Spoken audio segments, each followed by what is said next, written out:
This is the mother of all policy problems, I think. It's fascinating if you deal in a policy shop. It is intergenerational. It is the whole planet. It is extraordinarily expensive. You know these things better than I do.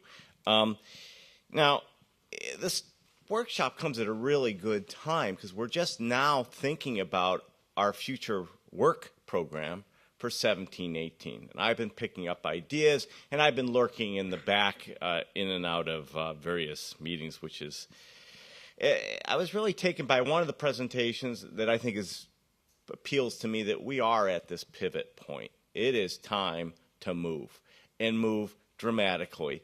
And that doesn't mean, and as Simon just says, you press on every button you have. Everything is all of a sudden green.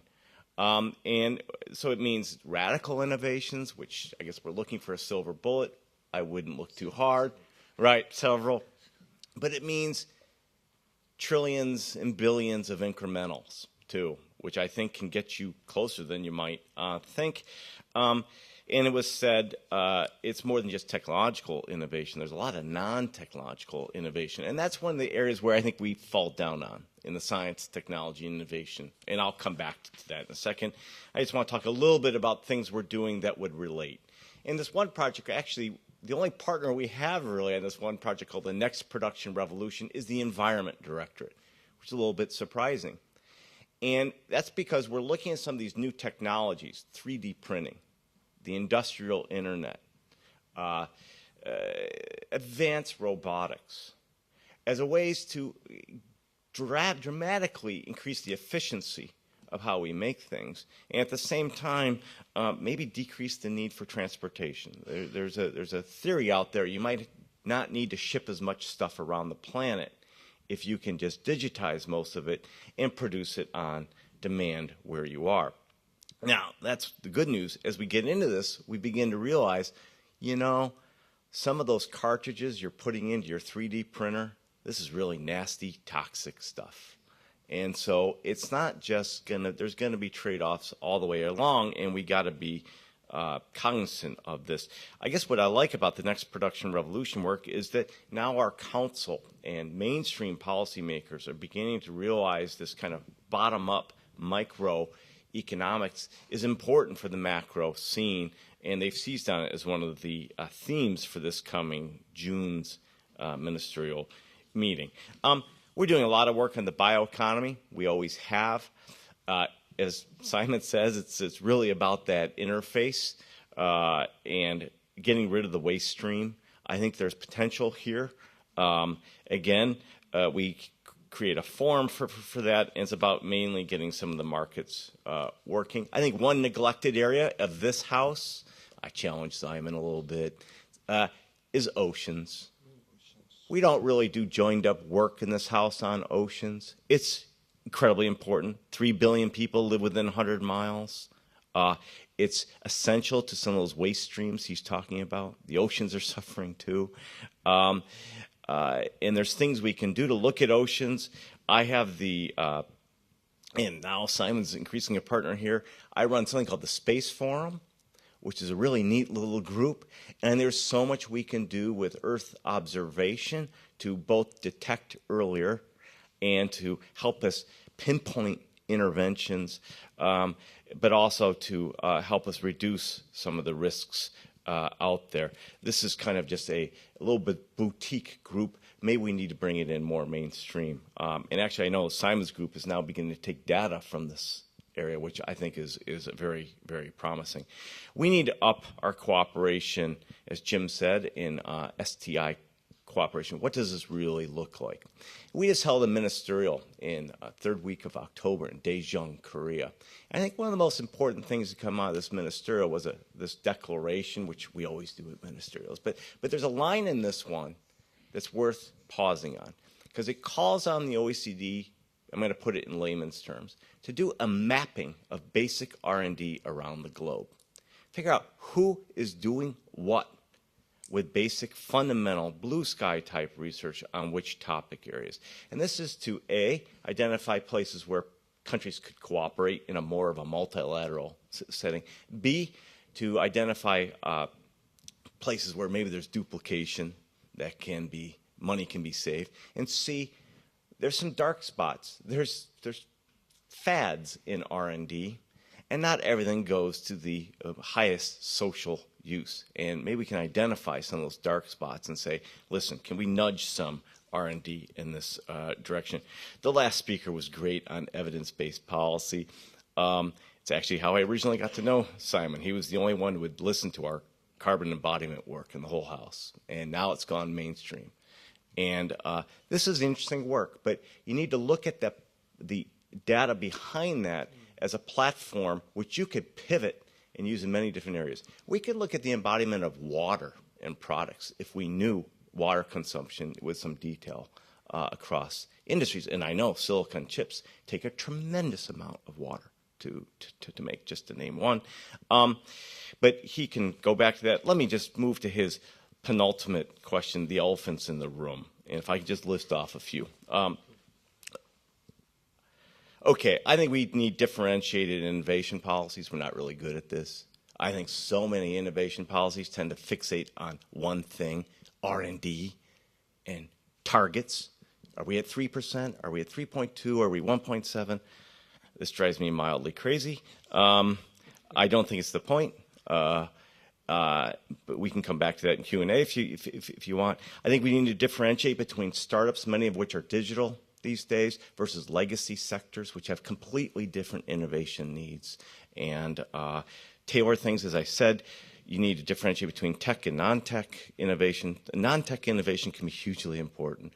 If you can make something popular or a fad or a new business model, this can have both negative or positive effects. There's many of you know in the room, folklore about InnoCentive. It's this site that puts up bounties that if you solve this R&D problem, we will pay you X tens of thousands of dollars. It's been incredibly successful. And there's been some very interesting research on who wins these prizes, these bounties. And usually it happens from people outside of the field to which the problem was posed. And this talks about kind of orthogonal thinking. And I have to believe if we're going to find some very neat solutions for green whatever, won't come from the environment and energy fields, which is where we show this figure of their R&D going down. It's going to come from completely different areas and be applied in a much different way than we would have ever guessed. For example, it's not the automobile companies that come up with a driverless car or the automatic car. Two last things, and this goes, maybe it's been discussed here. We see intellectual property rights as a policy area that has mushroomed over the last 10, 15 years. It has gone from kind of boutique sectors, pharmaceuticals and maybe a little IT, to now when you pick up a smartphone, there's 3,000 patents in that device. We've seen the institutionalization of IPR, where you now have specialized courts in Germany and East Texas that just deal with these. We see whole firms that don't ever, non-practicing entities is what they're called. Some people call them trolls, that just collect patents to use to diffuse technology or to maybe get some money out of the process. And I'm not saying it's right or wrong. I'm just saying this has changed the game. And if we talk about diffusion of technology, you have to bring this into the equation. And this leads me to my last point, which is what we call internally regulatory incumbency. So many of our regulations are influenced by large incumbents who can afford to come around the table. It's not the new startups. And these incumbents, whether they're the scientists themselves, have vested interests. I think scientists are no more enlightened than farmers when it comes to some of their self-interests. And so we have to begin to factor this into our policies and try to figure out how do we rise above this a little bit and think about the people who aren't at the table, but also the kind of the unborn firms that could benefit from a different set of regulations that currently aren't on the table. Let me end there, and thank you. Thank you very much, Andy. That's great. Are there a couple of questions? We don't often get the STI director defenceless in front of an audience. And we've got a few moments up our sleeve. Is there anything anyone would like to raise or comment on that he's said? Or are you all feeling commented out? It is the end of a forum. Kumi. No, but I just wanted to elaborate on the point of IPRs. And it came up already, well, at least from what I noticed, came up twice in the course of this forum. What about not filing patents? What about, the model of Telsa and the like, where they don't try to protect their intellectual property? And then that came up, I think, in the plenary 3 on this. It was a question posed to our colleague from the Netherlands, Marjolein, who has this startup firm, and how she's having a difficult time. And that question was posed to her. Her answer was that she wants to keep it. So it's an open question. Do we have an OECD view on this, or we don't yet? Yeah. Oh. It was a question. Okay, I thought you might want to collect them. That way I can avoid the hard ones. It's a time-honored practice here. First of all, the problem with the intellectual property rights, I think, and it's not a problem, don't get me wrong. I think they're important. The problem is they've just moved mainstream. They are as important to the economy now as trade policy or labor policy, or it's a framework condition in OECD speak. And when I start talking to ministers about this, they quickly devolve to patents, which makes sense, because it's a little bit more understandable. But the UK Intellectual Property Office has done some of the best work I've seen on this. And they actually tried to value in the UK the stock of different types of intellectual property. And bear in mind, it's not only patents, it's trademarks. Talk to L'Oreal, this is important. It is design rights. Talk to Apple, that's what makes that product. And it's, most importantly, copyright, which is a much different type of intellectual property. You can get up to 90 years protection on copyright. And there's no diffusion requirement. I mean, there's no filing requirement like with a patent saying this is what it is, this is how it works. And so it lacks some, and they found in the UK that intellectual property was 6 times more valuable to that economy wide than patents. Okay, and so I guess I'm just saying there's a need for us to begin to differentiate our policies and our view on this. Let me answer your question. I think there's a lot of companies like that now. I went to New Zealand not too many years ago, in Weta Digital, which are the people that bring you the computers behind Avatar. They don't patent anything. They're moving way too fast. And matter of fact, they want their very sophisticated software to go out because they want to build a community of people that know how to use it, because they want to then hire them. That's how quickly they were growing. But I think that's increasingly the ethos in many. I read something last night, my last thing. The people who brought you LinkedIn, the people who have brought you Tesla, are just put the newspaper said close to $1 billion into open artificial intelligence. Research center with the idea of making this really open, but with the idea they're very worried, sorry I'm digressing a bit, but that artificial intelligence could have a really negative social impact. And they want to make sure through this foundation that it stays on the positive side and we protect against the downside. Andy, if I could just ask you a question.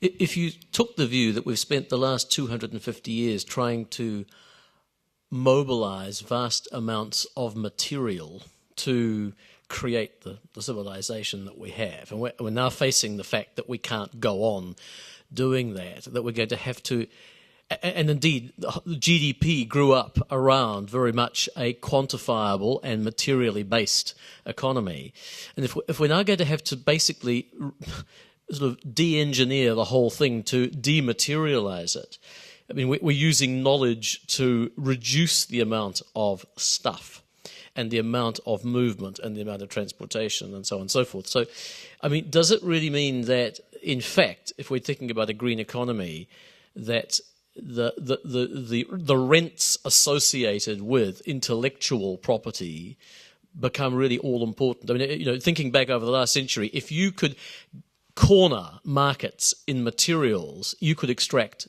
amazing rents, and we saw OPEC do it amongst others. But I mean, are we now saying that the rents are actually dematerialized rents, and that's really where public policy, even if it's thorny and the owners want to contest it, is this where we're really going to have to start to focus?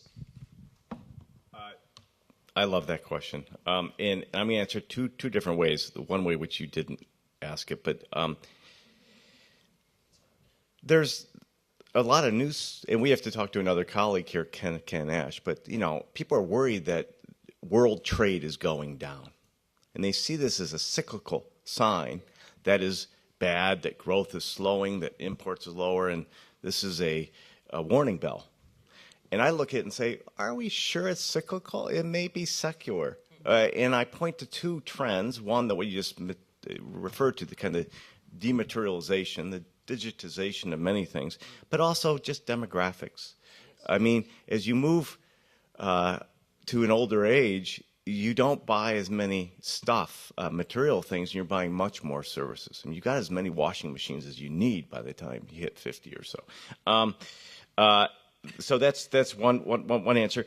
And the other is, I know you've been busy, Simon, but we put out a really important book in 2013 called Knowledge-Based Capital.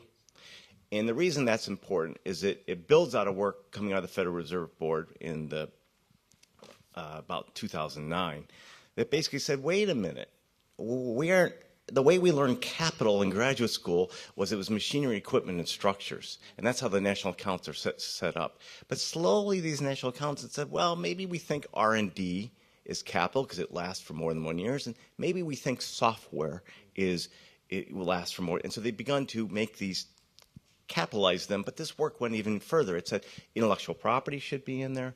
Databases should be in there. And some economic competencies like brand and know-how, like complex systems integration that Airbus does, is really a capital investment that they have made that they reap over more than 1 year. And so when you look at this and you run it through the total factor productivity models, you find that, in fact, this type of capital is far more productive than the traditional. So my answer to you is enthusiastic. Yes, this is where rents will be coming from. I think they increasingly are. And that's where the policies within intellectual property become that more important.